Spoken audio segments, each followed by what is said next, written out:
إن الحمد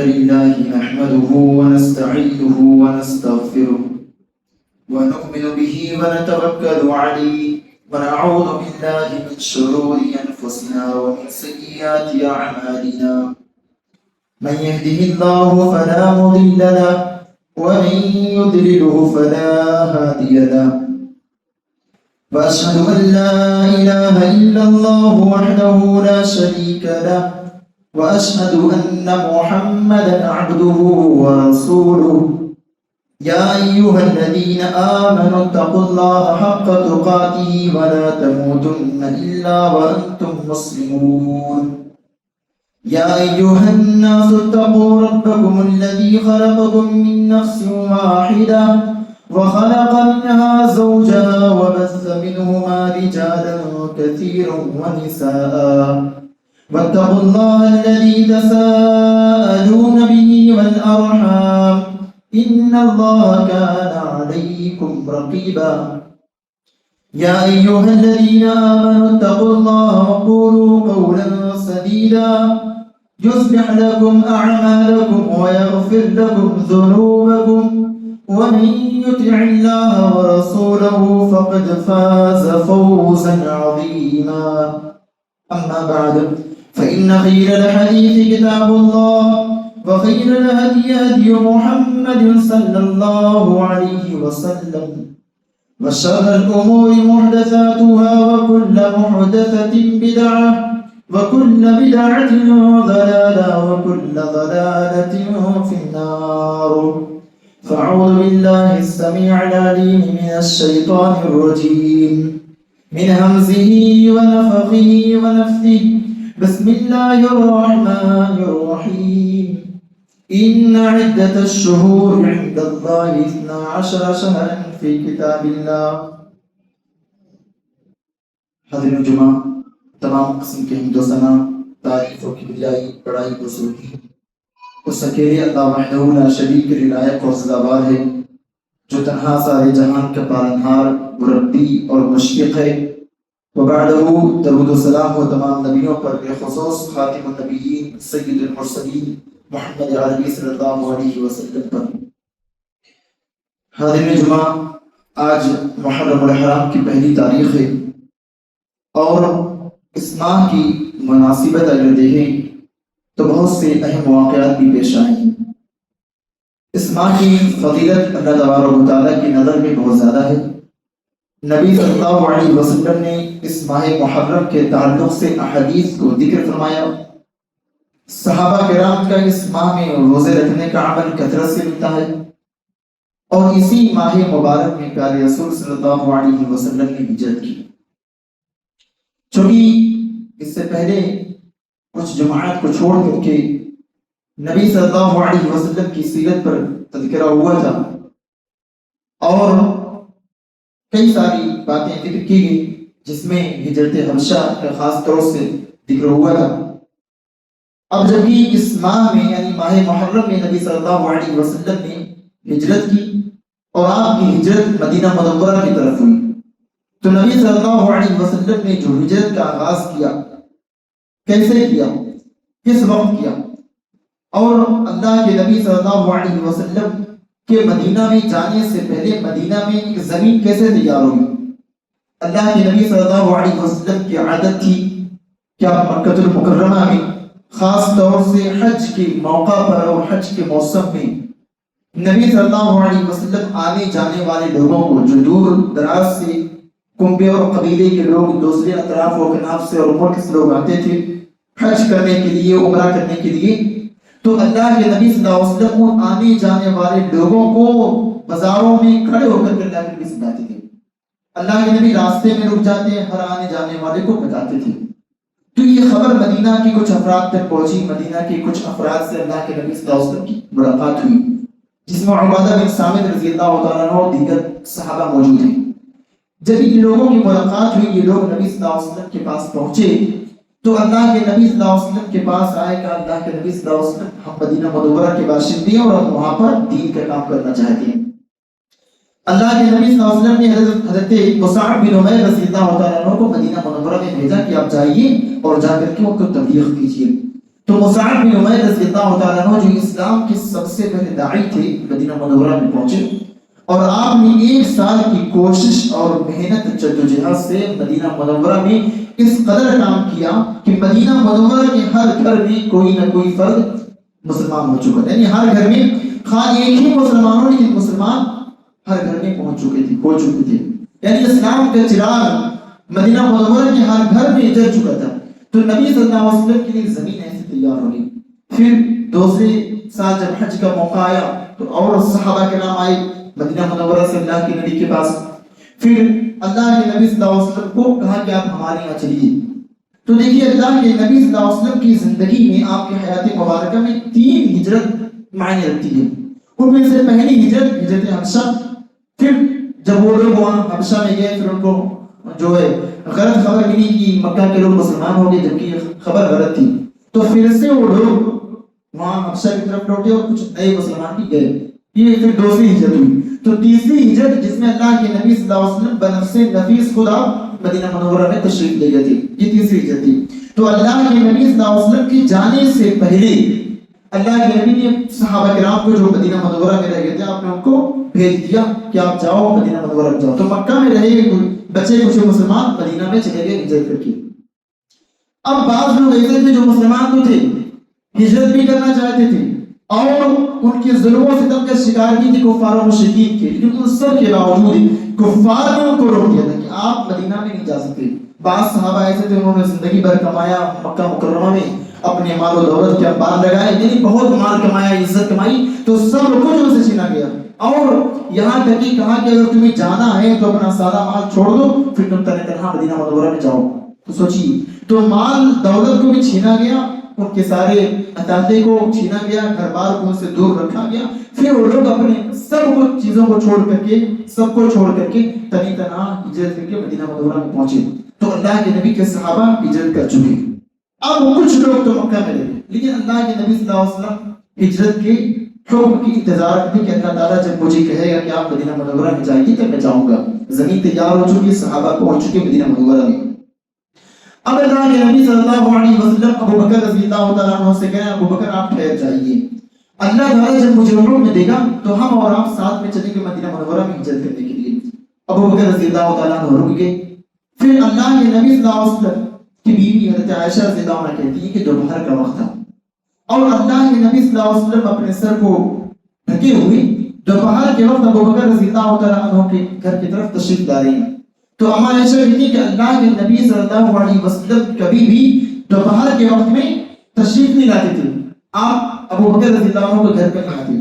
تو ابو بکر رضی اللہ تعالیٰ عنہ نے جب دیکھا کہ اللہ کے نبی صلی اللہ علیہ وسلم دوپہر کے وقت ہمارے گھر میں آ رہے ہیں، تو ابو بکر رضی اللہ عنہ نے کہا کہ ضرور کوئی بہت ہی خاص معاملہ ہے جس کی بنا پہ اللہ کے نبی دوپہر میں ہمارے گھر تشریف لائے۔ تو بہرحال اللہ کے نبی صلی اللہ علیہ وسلم پہنچے اور کہا کہ ابو بکر اللہ تعالیٰ نے مجھے ہجرت کا حکم دے دیا ہے۔ ہجرت کا حکم ہوا، پھر ادھر ساز و سامان تیار کیا گیا۔ ابو بکر رضی اللہ تعالیٰ عنہ کی دوسری جو بیٹی، بڑی والی جو بیٹی تھی سیدہ اسماء، انہوں نے سارا سامان تیار کیا اور 2 گھوڑے تیار کیے گئے۔ تو اللہ کے نبی صلی اللہ علیہ وسلم نکلے، آپ ادھر نکلے ہجرت کے لیے، اور بلکہ نکلنے سے تھوڑی دیر پہلے ہی جب ان کو کفار و مشرکین کو معلوم ہو چکا کہ اللہ کے نبی کے صحابہ جا رہے ہیں، انہوں نے دارالندوہ قریش کے لوگوں نے اپنی پارلیمنٹ میٹنگ بلائی، یعنی سب کو جمع کیا، جتنے بڑے بڑے سردار تھے، جو روسا تھے، جو عمرا تھے، سب کو جمع کیا، سارے لوگ جمع ہو گئے اور ایک میٹنگ رکھی کہ کیسے کیا کیا جائے، اللہ کے نبی کو کیسے روکا جائے، کیسے ان کا خاتمہ کیا جائے۔ تو بہرحال سب جمع ہوئے، سارے قبیلے کے لوگ وہاں پہ آئے۔ تو ابلیس بھی بھلا پیچھے کیسے رہتا تھا؟ ابلیس پیچھے نہ رہ کر کے وہ بھی آیا، ابلیس ایک نجدی شیخ بن کر کے آیا، اپنے آپ کو بالکل مطلب اچھے لباس میں اور باقاعدہ اچھے ہولیے میں آیا۔ جب مکہ کے لوگوں نے دیکھا اور اس میٹنگ میں موجود لوگوں نے جب دیکھا، دارالندوہ کے لوگوں نے، کہ یہ بوڑھا شیخ ہے، کہا تم کون ہو بھائی؟ یہ تو سارے جو لوگ بیٹھے ہمارے اپنے آدمی، تم کون ہو؟ اس نے کہا بھائی میں نجد کا ایک شیخ ہوں، میں نجد کا ایک شیخ ہوں، میں وہاں سے آیا ہوں، مجھے معلوم چلا کہ تم لوگ کوئی خاص معاملے میں میٹنگ کر رہے ہو، تو میں سوچا میں بھی چلوں اور میں بھی تمہیں کوئی رائے مشورہ دے دوں۔ تو انہوں نے بہرحال اسے جگہ دے دی۔ اب سارے لوگوں نے میٹنگ کی اور پھر میٹنگ میں یہ بات طے ہوئی کہ اللہ کے نبی صلی اللہ علیہ وسلم کو در بدر کر دیا جائے، مکہ سے نکال دیا جائے ایک بار۔ اب ابلیس نے اور دوسرے لوگوں نے اس بات کی تردید کر دی، ایسا مت کریے۔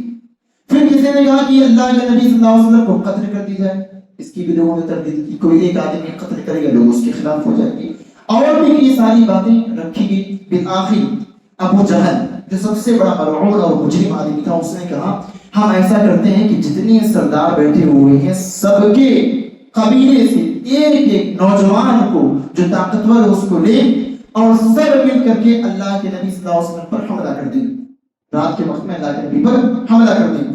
اب جب سارے نوجوان، سارے قبیلے کے لوگ، پورے مکہ کے لوگ اللہ کے نبی کے قتل میں شامل رہیں گے تو اللہ کے نبی کے خاندان والے کس کس سے بدلہ لیں گے؟ تو بہرحال لوگ دیت پر راضی ہو جائیں گے، دیت پر، قصاص پر راضی ہو جائیں گے اور ہم سب مل کر کے دیت دے دیں گے۔ یہ ہوا معاملہ۔ اب ابلیس نے اس بات کو بہت سراہا کہ آپ نے بہت اچھی رائے دی ہے، بہت اچھی رائے دی ہے۔ اس کے بعد اسی بات کو عملی جواب پہنانے کے لیے لوگ تیار ہو گئے۔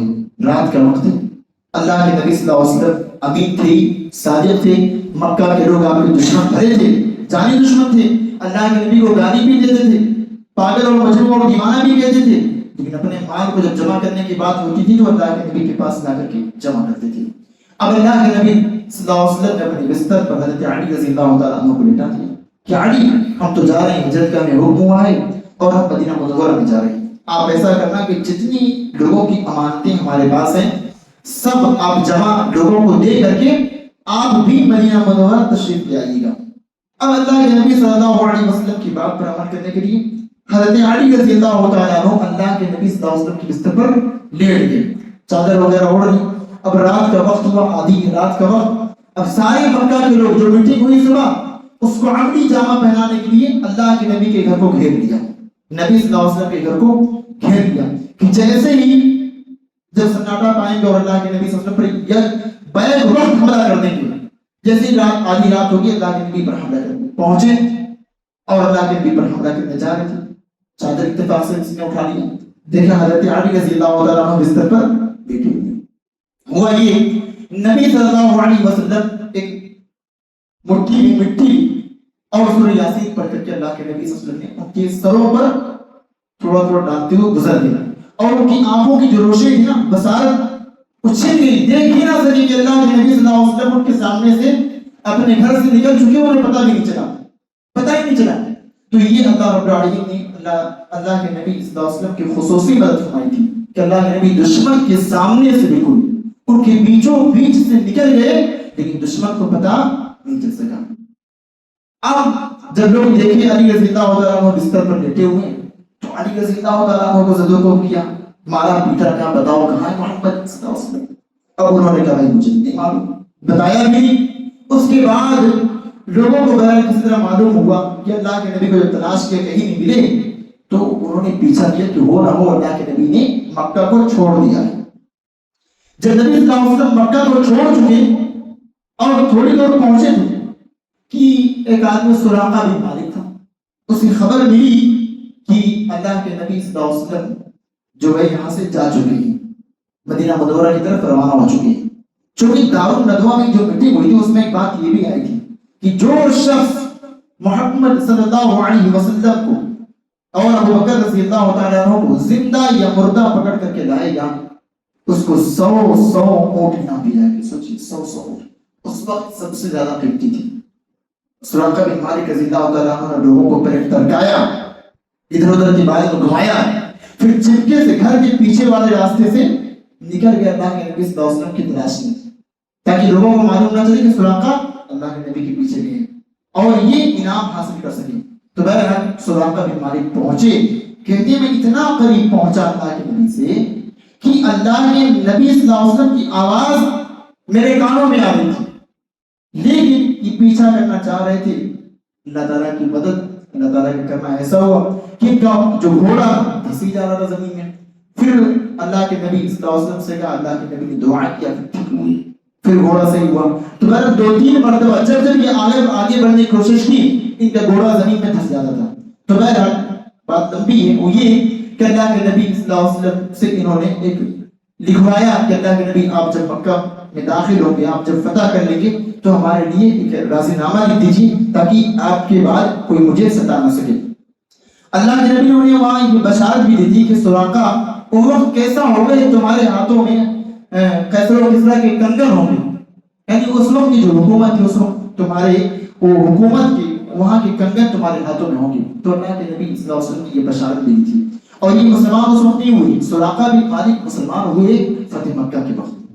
پھر اللہ کے نبی کے پاس وہ لیٹر لے کر کے پہنچے، اللہ کے نبی دیکھیے آپ کو یاد ہے کہ آپ ہی نے دیکھا تھا نا؟ اللہ کے نبی نے کہا ہاں بھائی میں نے ہی دیکھا تھا، جاؤ تمہیں امان ہے۔ تو بہرحال اللہ کے نبی صلی اللہ علیہ وسلم ہجرت کر چکے، نکلے، سراقہ بن مالک پیچھے لوٹے، غار ثور میں جب اللہ کے نبی صلی اللہ علیہ وسلم گئے تو وہاں اللہ کے نبی علیہ السلام ابو بکر رضی اللہ عنہ پہنچے۔ ابو بکر رضی اللہ عنہ اس قدر اللہ کے نبی سے محبت کرتے تھے کہ آپ نے پہلے اس کو صاف کیا، کہ اللہ کے نبی ذرا ٹھہریے میں صاف کر دیتا ہوں، اس کو صاف کیا، جو سوراخ وغیرہ جو بل وغیرہ تھے اس کو بند کیا۔ پھر اللہ کے نبی سے کہا، اللہ کے نبی صلی اللہ علیہ وسلم آپ آئیے، تشریف لائیے۔ اللہ کے نبی تشریف لے گئے اندر، تو جتنے سوراخ تھے بند ہو چکے، ایک سوراخ کھلا ہوا تھا، وہاں ابو بکر رضی اللہ عنہ نے پاؤں وغیرہ رکھ دیا۔ کیا ہوا؟ اللہ کے نبی صلی اللہ علیہ وسلم جو ہے ابو بکر رضی اللہ عنہ کی گود میں اپنا سر مبارک رکھ کر بیٹھے ہوئے تھے۔ اب کوئی زہریلی چیز آئی، ابو بکر رضی اللہ عنہ کو ڈس لی، نقصان پہنچا دی۔ ابو بکر رضی اللہ عنہ ذرا سا بھی حرکت نہیں کر رہے، بالکل اس طرح بیٹھے ہو جیسے کھمبا کھڑا ہو، یعنی بالکل ٹس سے مس نہیں ہو رہے، حرکت ہی نہیں کر۔ اگر میں ذرا سا بھی ہلوں گا تو نبی صلی اللہ علیہ وسلم میری گود میں اپنا سر رکھ کر کے لیٹے ہوئے، اگر میں ذرا سا بھی ایسے ویسے ہوا تو اللہ کی نبی کی آنکھ کھل جائے گی، ویسے ہی بیٹھے ہیں، حتیٰ کہ درد کی وجہ سے آپ کی آنکھوں سے آنسو نکلا، اور نکل کر کے رخسار سے ہوتے ہوتے ہوتے ہوتے اللہ کے نبی صلی اللہ علیہ وسلم کے چہرے پر گرا۔ اب اللہ کے نبی صلی اللہ علیہ وسلم کے چہرے پر ابو بکر رضی اللہ عنہ کا جب آنسو گرا، اللہ کے نبی فوراً اٹھ گئے۔ اللہ کے نبی صلی اللہ علیہ وسلم نے ان کو بتایا، آپ نے مجھے کیوں نہیں بتایا پہلے؟ کہ اللہ کے نبی نے سوچا تھا کہ آپ کی نیند میں خلل نہ پڑ جائے۔ اللہ کے نبی بہرحال اپنا دعا لگایا اور ٹھیک ہو گئے۔ تو یہ ابو بکر رضی اللہ عنہ تھے، اور اللہ کے نبی سے محبت کا ایک نمونہ پیش کیا وہاں پر، اور ڈر بھی نہیں کہ نہیں ایسا نہ ہو اگر وہ لوگ چھانک لیں ذرا سا کفار و مشرکین دیکھ لیں تو ہمیں پکڑ لیں گے۔ تو اللہ کے نبی نے کہا ابو بکر غم نہ کرو، لا تحزن ان اللہ معنا، غم نہ کرو۔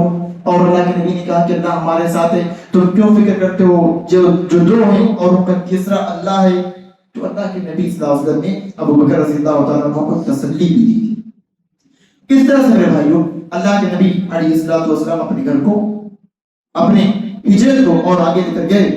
پھر بالآخر اللہ کے نبی صلی اللہ علیہ وسلم کا یہ سفر ہوتا ہوتا مدینہ منورہ کی طرف روانہ ہو گیا، اور مدینہ منورہ کی طرف آپ صلی اللہ علیہ وسلم گئے، اور ابو بکر رضی اللہ عنہ کو ایک گھوڑے پر بیٹھے ہوئے، دوسرے پر اللہ کے نبی صلی اللہ علیہ وسلم۔ بہرحال اللہ کے نبی صلی اللہ علیہ وسلم جب پہنچے مدینہ منورہ میں تو وہاں لوگ استقبال کرنے کے لیے تیار تھے، کافی لوگ تھے، سارے مدینہ کے لوگ امڑ پڑے تھے، جو وہاں کے بچے تھے، عورتیں تھے، مرد و خواتین، سارے لوگ جمع تھے کہ اللہ کے نبی صلی اللہ علیہ وسلم کا ویلکم کیا جائے، ان کو خوش آمدید کہا جائے، مرحبا کہا جائے۔ تو بہرحال اللہ کے نبی صلی اللہ علیہ وسلم مدینہ منورہ میں پہنچے اور سارے لوگوں نے اللہ کے نبی کا استقبال کیا۔ تو یہ میں نے بہت ہی مختصر طور پہ اللہ کے نبی کی ہجرت کو بیان کیا ہے، بہت ہی مختصر طور پہ، جبکہ اس ہجرت کو اور لمبے طور سے لکھا گیا، تفصیل سے لکھا گیا ہے، اور اس ہجرت کے اسباب بھی بہت زیادہ ہیں۔ بہرحال اس کا وقت پھر کبھی انشاءاللہ اس کو بیان کیا جائے گا، لیکن حاصل کلام یہ ہے کہ اللہ کے نبی صلی اللہ علیہ وسلم کی ہجرت مبارکہ جو پیش آئی اسی ماہ محرم میں، اور اس ہجرت میں کتنے اسباب بھی اگر آدمی کوشش کرے تو اللہ کے نبی کی ہجرت سے بہت سبق حاصل کر سکتا ہے۔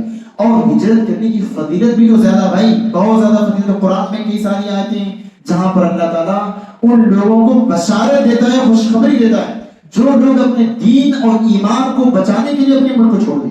مان لیجیے اگر ہم اپنے ملک میں ہمارے اپنے ملک چھوڑ دیں، محلے میں ہمارا محلہ، مان لیجیے ہمارا ایک ہی دو گھر ہے مسلمان کا، لوگ ہمیں ستا رہے ہیں، پریشان کر رہے ہیں، ہمیں نماز پڑھنے میں رکاوٹ نہ دیا، ٹھیک ہے نا؟ وہی بہت سے محلے، بہت سے گاؤں ہیں جہاں پر مسلمان دو تین گھر ہیں، ان کے پورا چاروں طرف سے غیر ہیں، ان کو ستا بھی نہیں، نماز پڑھنے نہیں دے رہے ہیں، وہ صحیح سے اللہ تعالیٰ کا ذکر نہیں کر پا رہے۔ تو ہجرت کیا ہے؟ اس محلے کو چھوڑ کر کے دوسرے محلے میں چلے جائیں، یہ بھی تو ایک ہجرت ہے کہ آپ نے اس علاقے کو چھوڑا جہاں پر اللہ کی بندگی کرنا آپ کے لیے مشکل تھا، تو آپ نے اس علاقے کو چنا جہاں پر اللہ کی بندگی کرنا آپ کے لیے آسان تھا۔ تو یہ بھی ایک ہجرت ہے، یعنی جہاں سے بھی مشکل اور رکاوٹ پیدا ہو دین پر عمل کرنے سے بندہ اس کو چھوڑ دے، وہی ہجرت ہے۔ دوسری حدیث میں ہجرت یہ ہے کہ بندہ گناہ کو چھوڑ دے، یہ ہجرت ہے۔ تو ہجرت کے معنی اور مفاہیم میں بہت سی وسعت ہے، تو اس کو بیان کیا گیا۔ تو بہرحال ہجرت کی فضیلت بہت زیادہ ہے۔ اب جیسے دیکھیے دوسرے بڑی لسٹ میں دیکھتے ہیں مشرق وسطیٰ میں وہ کتنی ساری جو ممالک ہیں، حکومتیں وہاں لڑتی پڑتی رہتی ہیں نا بھائی، ہے نا، حکومتیں اڑتی پڑتی ہیں، کبھی کوئی حملہ کر دیا، کبھی کوئی کسی ملک پر حملہ کر دیا، چاہے لیبیا ہو، شام ہو یا فلسطین ہو یا اور کتنے سارے ہمارے برما ہے، اور کتنے سارے ممالک ہیں جہاں مسلمانوں کو ٹارگیٹ کیا گیا، ستایا گیا، پریشان کیا۔ اب ان لوگوں نے اس ملک کو چھوڑا، کہاں گئے؟ کسی اچھے ملک میں گئے، اچھے ملک میں گئے یا ایسی جگہ پر گئے جہاں اسلام پر عمل کرنا ان کے لیے آسان تھا، تو یہ بھی تو ان کے لیے ہجرت ہے۔ اب جہاں لوگوں کو ٹارگیٹ کیا گیا، بہت سے ایسے ملک میں جہاں مسلمانوں کو صرف اس لیے مارا گیا کہ وہ اہل سنت والجماعت سے تعلق رکھتے تھے، اس لیے میرے بھائیوں یہی ہجرت ہے۔ یعنی ہمیں یہی چاہیے کہ ہم اپنے آپ کو تیار کریں، کبھی بھی اللہ تعالیٰ کی دین پر عمل کرنے میں ہمیں دشواری پیدا ہو تو ہم اس علاقے کو چھوڑ دیں اور اچھی جگہ پر جہاں اللہ تعالیٰ کی دین پر عمل کرنا ہمارے لیے آسان ہو وہاں چلے جائیں۔ اسی لیے کہا جاتا ہے الجار قبل الدار۔ آپ جب گھر لیتے ہیں، گھر لینے سے پہلے پڑوسی دیکھیے، جب بھی آپ کو زمین دینی ہے نا تو زمین دینے سے پہلے دیکھ لیجیے بھائی میں زمین کہاں لے رہا ہوں۔ ایسا نہ ہو کہ ایسے کھنڈرات میں زمین دے رہے ہیں، ایسے علاقے میں، ایسے معاشرے میں، سوسائٹی میں زمین دے رہے ہیں جہاں مسجد ہی نہیں ہے۔ اب دیکھیے نا کتنے سارے لوگ شکایت کرتے ہیں، مولانا ایسی جگہ ہمارا گھر ہے، ایسی جگہ ہمارا گھر ہے، ہماری نوکری ہے، ایک بھی مسجد نہیں۔ یہ ہمارے بچے پڑھتے ہیں 5 کلومیٹر 10 کلومیٹر دور، پوچھا جاتا ہے آپ کے بچے کہاں پڑھتے ہیں؟ نہیں پڑھتے، آن لائن پڑھتے ہیں۔ اس میں کیا پڑھائی ہوگی؟ آن لائن میں کیا پڑھائی ہوگی بھائی؟ تو 5 کلومیٹر دور، 10 کلومیٹر دور، 20 کلومیٹر دور، تو باپ بھی بیٹے بچوں کو نہیں پڑھاتا ہے، تو دین سے دور ہو۔ اس لیے چاہیے کہ جب بھی گھر لیجیے، زمین لیجیے، جب بھی لینا ہو مسلم علاقے میں لیجیے، مسجد کے پاس لیجیے، مسجد کے پاس، تاکہ آپ کے بچے دین سے دور نہ رہ سکیں۔ یہ سبق ہے۔ تو بہرحال اللہ تعالیٰ سے دعا کرتے ہیں اللہ تعالیٰ ہم سب کو عمل کی توفیق عطا فرمائے، آمین۔ تقبل یا رب العالمین، اقول قولی ھذا استغفر اللہ لي ولكم۔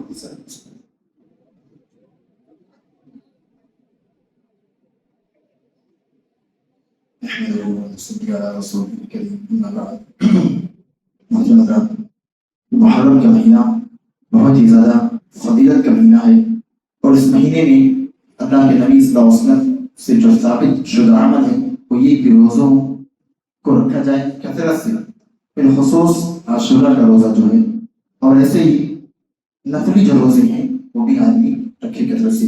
اللہ کے نبی صلی اللہ علیہ وسلم سے ایک صحابی نے پوچھا ہے، اللہ کے نبی میں رمضان کے بعد اگر میں کسی مہینہ میں روزہ رکھنا چاہوں تو آپ میرے لیے کون سا مہینہ تجویز فرمائیں گے؟ اللہ کے نبی صلی اللہ علیہ وسلم نے کہا کہ اگر تم رمضان کے بعد، رمضان کے علاوہ کسی اور مہینے میں اگر تم روزہ رکھنا چاہتے ہو تو تمہارے لیے محرم کا مہینہ ہے، محرم کے مہینہ میں تم روزہ رکھو۔ تو اللہ کے نبی نے صحابی کے لیے یہ تجویز فرمایا۔ پھر پوچھا اللہ کے نبی نماز کے لیے کیا کہتے ہیں؟ فرض نماز کے بعد تو آپ نے کہا جو جو نماز تہجد کی اس کا اہتمام کرو۔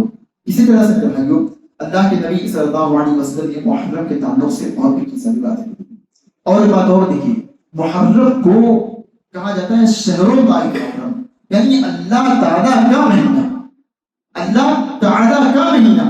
کیا باقی مہینے اللہ کے نہیں؟ باقی مہینے بھی اللہ کے، لیکن اس مہینے کو خاص نسبت دی جاتی ہے اللہ تعالیٰ سے کہ اللہ تعالیٰ کا مہینہ ہے۔ جیسے کعبۃ اللہ، کعبہ اللہ کا ہے، لیکن اس کو بھی اللہ کی طرف منسوب کیا جاتا ہے کہ یہ بھی اللہ تعالیٰ کا ہے۔ ناقۃ اللہ یعنی اونٹنی جو معجزے کے طور پہ نکلی صالح علیہ السلام تو اس میں تو اس کو بھی کہا ناقۃ اللہ یہ اللہ تعالیٰ کی اونٹنی ہے، تو اس کو مخصوص کیا۔ ایسے ہی کلیم اللہ، موسیٰ علیہ السلام نے اللہ سے بات کی تو کہا کلیم اللہ۔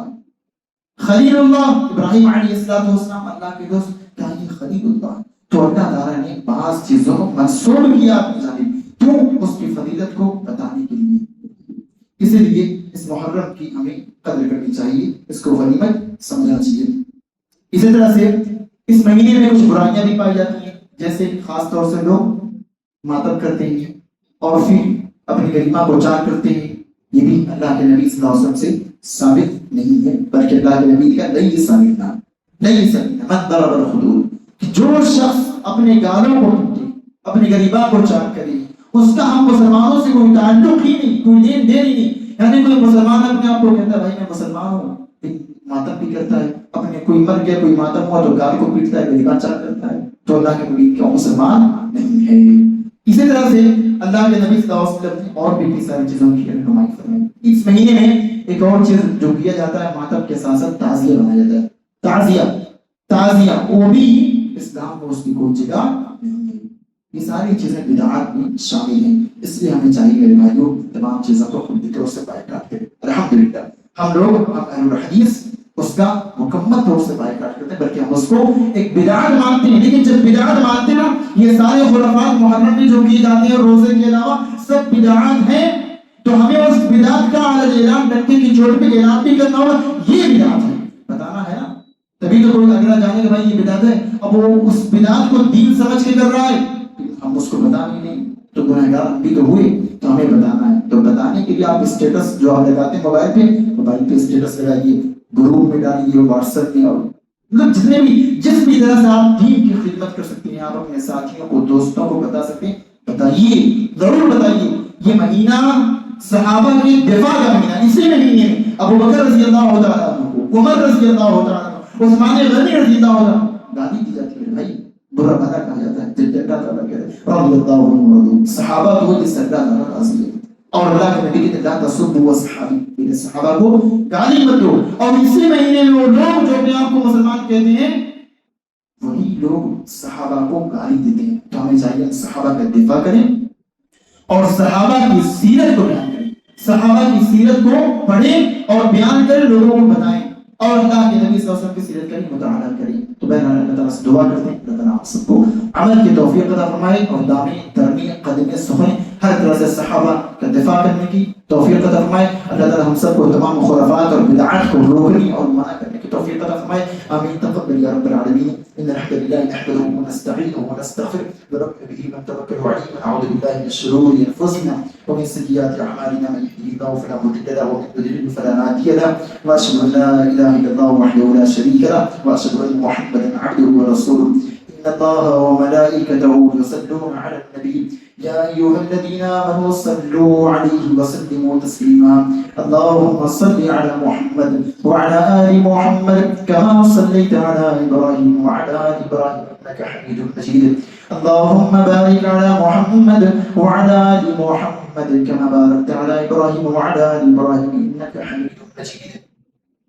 عباد الله رحمكم الله، إن الله يأمر بالعدل والإحسان وإيتاء ذي القربى وينهى عن الفحشاء والمنكر والبغي يعظكم لعلكم تذكرون. اذكروا الله يذكركم وادعوه يستجيب لكم ولذكر الله تعالى على مولى جل وعلا أكبر والله يعلم ما تصنعون.